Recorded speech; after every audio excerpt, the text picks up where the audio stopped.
Welcome to Istanbul, the city with street cars, magnificent views, great food, the best coffee, the best sweets, the most traffic, and most of all, a city where the East meets the West physically and culturally.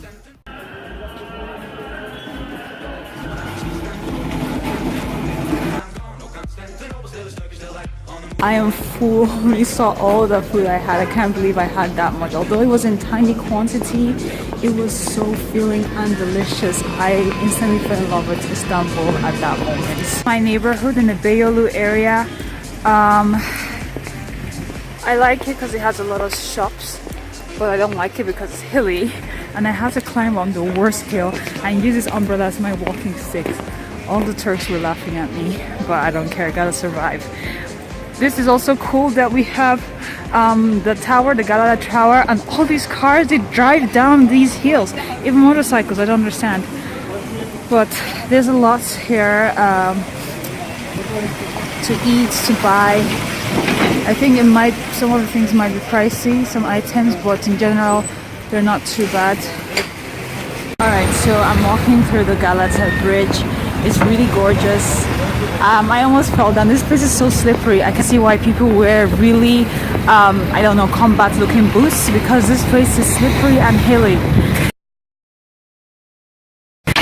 Oh, I knew it. Thank you. Very, look at this car. It's impossible. Like, how does it do this? So I finally hurt myself coming down. I'm gonna go over the ferry to Asia, which I'm so excited about. Look behind me. Can you see? That's one of the mosques. There are over 30,000 mosques in Istanbul.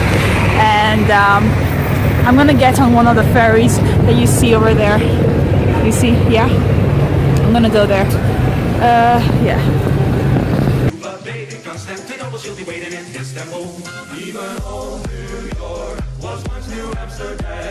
Why they changed it, I can't say. People just like to better that way, better that way, better that way. I chose to spend my third day in Üsküdar, the Asian part of Istanbul.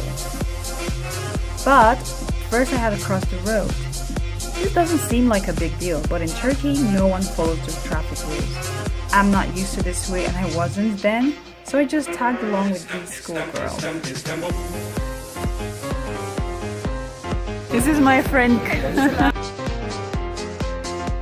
We got on the ferry to Üsküdar. The ferry is a means of transportation for locals and tourists alike. It's also a great place to reflect or take a scenic picture.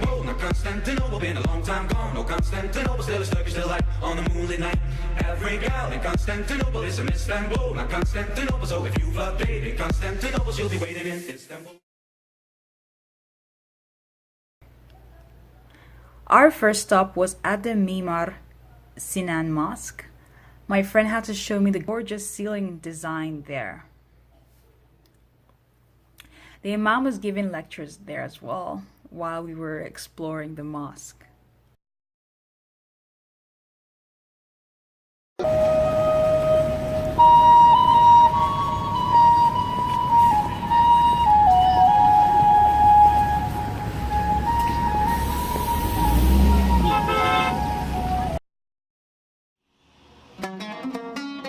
Our next stop was at a local restaurant, and this time I went out of my comfort zone to try kokoreç. Kokoreç is it's fried lamb intestines, and I have to say it wasn't too bad. Later on, we headed to Çikolata Cafe. The cafe placed a warning to customers against fortune telling. What happens is that after drinking coffee or tea, people will try to tell tell the future based on the shapes of the residual drink, and this cafe wasn't having that. What was cool about this cafe is that it had a family room, a prayer room, and bathrooms customized for ablution. This was a beautiful view we got to enjoy with our hot chocolate. As if that wasn't enough sugar, we decided to head to another sweet shop, just because. I knew I had made the right decision once I saw the cakes on display.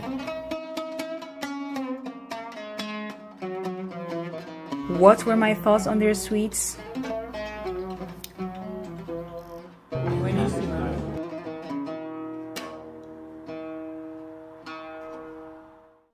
So I am currently in Hagia Sophia. I am so excited. You have to be very careful in these streets. Of course, they're always creepy people. Some guy was trying to escort me to the place. I didn't even ask him. He's not a tour guide, anyone person, and he just held my hand, and I'm like, can you leave me alone? It was so creepy, but you gotta be assertive when you're a solo traveler. Anyway, I think Hagia Sophia is around here. That's my view of the mosque. It's amazing. I went in the blue mosque instead, and it was as stunning as I had seen in pictures. You can tell I was excited to be there. Of course, I didn't leave the mosque without taking a picture in front of it. The interior was even more beautiful. Just right outside the mosque was a famous simit bread cart. I watched as kids hovered around, begging their parents for one. That's my Turkish friend Busra. She was a great guide, street food connoisseur, historian and companion during my stay in Istanbul. Now let's rewind. It's a very local Turkish drink, right? Yes, drink. Yes. Boza. B-O-Z-A-C. That's boza, a warm local Turkish drink made of fermented wheat sprinkled with cinnamon. Locals also add roasted chickpeas in the drink. How do you say thank you in Turkish? Teşekkürler. And that was the only Turkish phrase I knew for the rest of my stay. So we're going. Oh my. I would not have done this myself. Cooking rice that I show you, the Turkish rice. I This is the place where it's made. Hello. Bushra also showed me where she loved to spend her summers. In summertime, it's really nice to sit in this garden.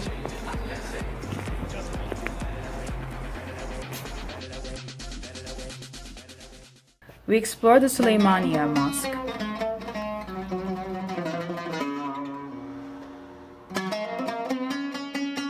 I'm so glad Bushra brought me here. The view was surreal and it left me speechless.